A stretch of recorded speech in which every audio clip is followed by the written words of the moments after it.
50 घंटे से खामोशी की चादर ओढ़कर तियानजिन की तस्वीरें देख रहे डोनाल्ड ट्रंप ने चुप्पी तोड़ी। ट्रंप ने टैरिफ पर सफाई पेश की।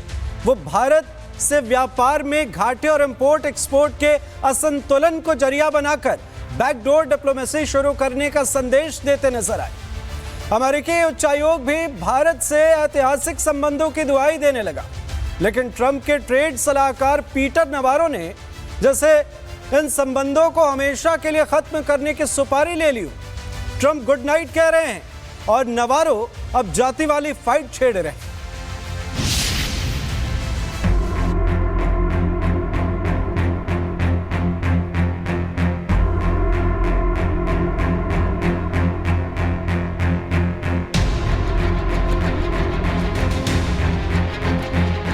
SCO समिट 2025 ये सिर्फ एक डिप्लोमेटिक मीटिंग नहीं थी, बल्कि एक जियोपॉलिटिकल सर्जिकल स्ट्राइक थी। जब मंच पर भारत के प्रधानमंत्री नरेंद्र मोदी, रूस के राष्ट्रपति व्लादिमीर पुतिन और चीन के राष्ट्रपति शी जिनपिंग एक साथ नजर आए, तो दुनिया को एक मैसेज साफ साफ मिल गया कि अब वर्ल्ड का पावर सेंटर शिफ्ट हो रहा है और एशिया इसका नया हेडक्वार्टर बनने जा रहा है। अमेरिकी राष्ट्रपति डोनाल्ड ट्रंप, जो अभी तक टैरिफ की धमकियों से पूरी दुनिया को डराते रहे, अब वही सबसे ज्यादा हैरान परेशान है, क्योंकि उनकी सोच से परे वो हो गया जिससे सो कॉल्ड सुपर पावर अलग थलग पड़ गया। लेकिन ट्रंप के ट्रेड सलाहकार पीटर नवारो अभी भी अपने धुन में लगे। भारतीय ब्राह्मणों पर रूसी तेल खरीदकर मुनाफाखोरी का आरोप लगा रहे हैं। एक इंटरव्यू में उन्होंने कहा कि भारत रूस से तेल खरीदकर उसे यूक्रेन पर हमला करने के लिए पैसे दे रहा है, इसलिए सबसे ज्यादा टैरिफ झेल रहा है।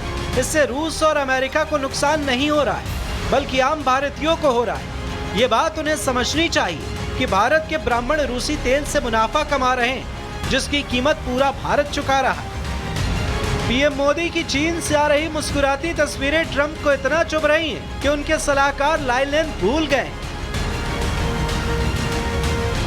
अब जब से डोनाल्ड ट्रंप के दुलरुआ पीटर नवारो ने ब्राह्मणों का जिक्र किया है, भारत में एक तबका खासा नाराज दिख रहा है। जाहिर है वो ज्यादातर ब्राह्मण ही है। सोशल मीडिया पर रिएक्शन भी सामने आ रहे हैं। उद्धव ठाकरे की पार्टी से राज्यसभा सांसद प्रियंका चतुर्वेदी ने बकायदा नवारो को ब्राह्मण का मतलब भी समझा दिया। हालांकि उन्होंने ये भी लिखा कि भारत के संदर्भ में ऐसा जानबूझकर लिखा गया है। कुछ ऐसा ही सागरिका घोष ने भी लिखा, तो कुछ लोगों को भाव पसंद नहीं आए।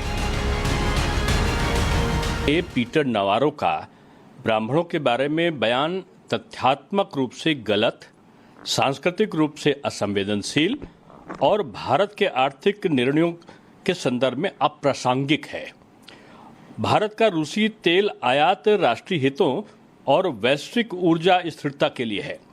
इसे किसी विशिष्ट सामाजिक समूह से जोड़ना ये आधारहीन है। वो पागल हो गए हैं ट्रंप और उनके सलाहकार, और वो अनर्गल बयान भारत के खिलाफ दे रहे हैं। हम ऐसे बयानों की निंदा करते हैं। अमेरिका को तकलीफ ये है कि वो चौधरी है तो दिखना भी चाहता है। उसके सत्ताधारी चाहते हैं कि दुनिया उसके बिना न चले, सब उन्हें पूछे और वे सभी को आदेश दे। लेकिन SCO से आती तस्वीरों ने ट्रंप को अलग कर दिया है। अब अकेले पड़ते ट्रंप को कुछ समझ नहीं आ रहा है और इसलिए वे गुड नाइट का मैसेज करके सो गए और भारत ने अपने राजनयिकों को मोर्चा संभालने के लिए कह दिया है। तो उसी समय अमेरिकी दूतावास ने पावर बैलेंस की रोचक कहानी बताता एक पोस्ट रिलीज किया। संयुक्त राज्य अमेरिका और भारत के बीच साझेदारी लगातार नई ऊंचाइयों को छू रही, जो 21वीं सदी का एक निर्णायक रिश्ता है। इसी महीने हम उन लोगों, प्रगति और संभावनाओं पर प्रकाश डाल रहे हैं जो हमें आगे बढ़ा रहे हैं। नवाचार और उद्यमिता से लेकर रक्षा और द्विपक्षीय संबंधों तक, ये हमारे दोनों देशों के लोगों के बीच स्थायी मित्रता ही है जो इस यात्रा को ऊर्जा प्रदान करती है। ट्रंप की आक्रामक टैरिफ पॉलिसी के बाद भारत ने जब वैकल्पिक उपायों की तलाश शुरू की, तो वॉशिंगटन के राजनीतिकारों को यह सोचने पर विवश होना पड़ा कि भारत को हाका नहीं जा सकता। एक तरफ ट्रंप गुड नाइट कहकर गहरी नींद में सो गए, तो दूसरी तरफ प्रधानमंत्री मोदी और पुतिन लॉन्ग ड्राइव पर निकले। लेकिन ये तस्वीरें तो ट्रंप को सोने नहीं दे रही, क्योंकि अभी कुछ दिनों पहले ही जब पुतिन अलास्का पहुंचे थे, तब ट्रंप उनके साथ कार में घूमने निकले थे। लेकिन आज पुतिन की कार से ट्रंप उतार दिए गए और पुतिन ने मोदी के साथ दोस्ती की लॉन्ग ड्राइव ली। अब ट्रंप को सबसे ज्यादा डर इस बात का है कि कहीं उनके हाथ से नोबेल फिसल न जाए, लेकिन भारत ने कह दिया है कि वह किसी की धमकी से डरने वाला नहीं। 50 घंटे से खामोशी की चादर ओढ़कर तियानजिन की तस्वीरें देख रहे डोनाल्ड ट्रंप ने चुप्पी तोड़ी। ट्रंप ने टैरिफ पर सफाई पेश की। वो भारत से व्यापार में घाटे और इंपोर्ट एक्सपोर्ट के असंतुलन को जरिया बनाकर बैकडोर डिप्लोमेसी शुरू करने का संदेश देते नजर आए। अमेरिकी उच्चायोग भी भारत से ऐतिहासिक संबंधों की दुहाई देने लगा, लेकिन ट्रंप के ट्रेड सलाहकार पीटर नवारो ने जैसे इन संबंधों को हमेशा के लिए खत्म करने की सुपारी ले ली। ट्रंप गुड नाइट कह रहे हैं और नवारो अब जाति वाली फाइट छेड़ रहे हैं।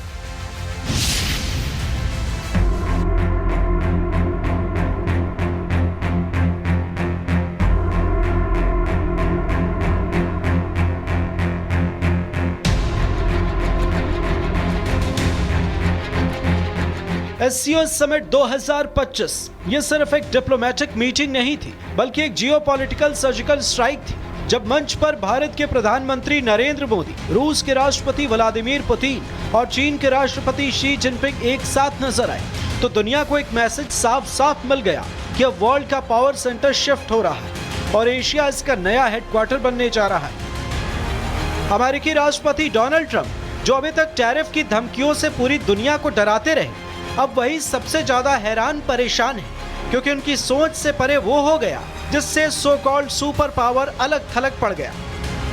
लेकिन ट्रंप के ट्रेड सलाहकार पीटर नवारो अभी भी अपने धुन में लगे। भारतीय ब्राह्मणों पर रूसी तेल खरीदकर मुनाफाखोरी का आरोप लगा रहे। एक इंटरव्यू में उन्होंने कहा कि भारत रूस से तेल खरीदकर उसे यूक्रेन पर हमला करने के लिए पैसे दे रहा है, इसलिए सबसे ज्यादा टैरिफ झेल रहा है।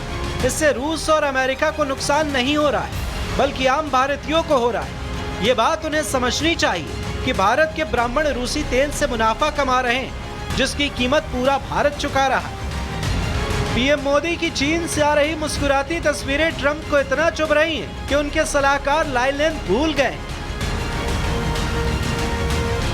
अब जब से डोनाल्ड ट्रंप के दुलरुआ पीटर नवारो ने ब्राह्मणों का जिक्र किया है, भारत में एक तबका खासा नाराज दिख रहा है। जाहिर है वो ज्यादातर ब्राह्मण ही है। सोशल मीडिया पर रिएक्शन भी सामने आ रहे हैं। उद्धव ठाकरे की पार्टी से राज्यसभा सांसद प्रियंका चतुर्वेदी ने बकायदा नवारो को ब्राह्मण का मतलब भी समझा दिया। हालांकि उन्होंने ये भी लिखा कि भारत के संदर्भ में ऐसा जानबूझकर लिखा गया है। कुछ ऐसा ही सागरिका घोष ने भी लिखा, तो कुछ लोगों को भाव पसंद नहीं आए।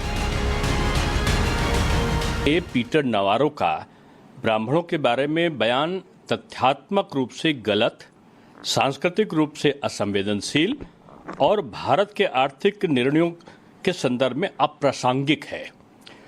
भारत का रूसी तेल आयात राष्ट्रीय हितों और वैश्विक ऊर्जा स्थिरता के लिए है।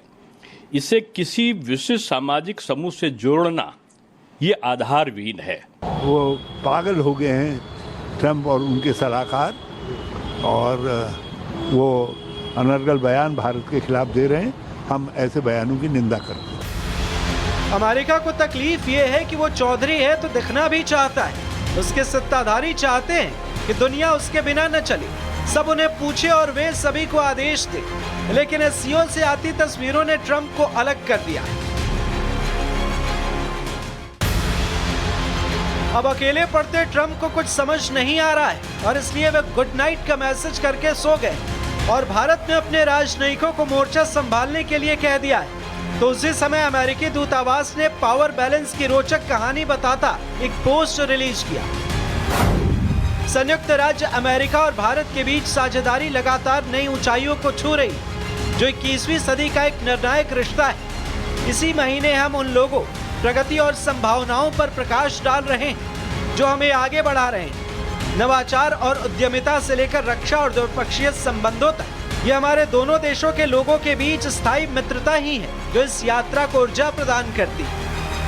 ट्रंप की आक्रामक टैरिफ पॉलिसी के बाद भारत ने जब वैकल्पिक उपायों की तलाश शुरू की तो वॉशिंगटन के राजनीतिकारों को यह सोचने पर विवश होना पड़ा कि भारत को हाँका नहीं जा सकता। एक तरफ ट्रंप गुड नाइट कहकर गहरी नींद में सो गए तो दूसरी तरफ प्रधानमंत्री मोदी और पुतिन लॉन्ग ड्राइव पर निकले।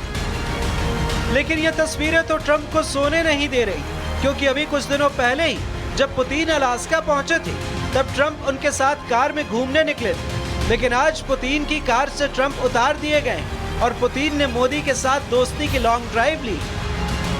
अब ट्रंप को सबसे ज्यादा डर इस बात का है कि कहीं उनके हाथ से नोबेल फिसल न जाए, लेकिन भारत ने कह दिया है कि वह किसी की धमकी से डरने वाला नहीं।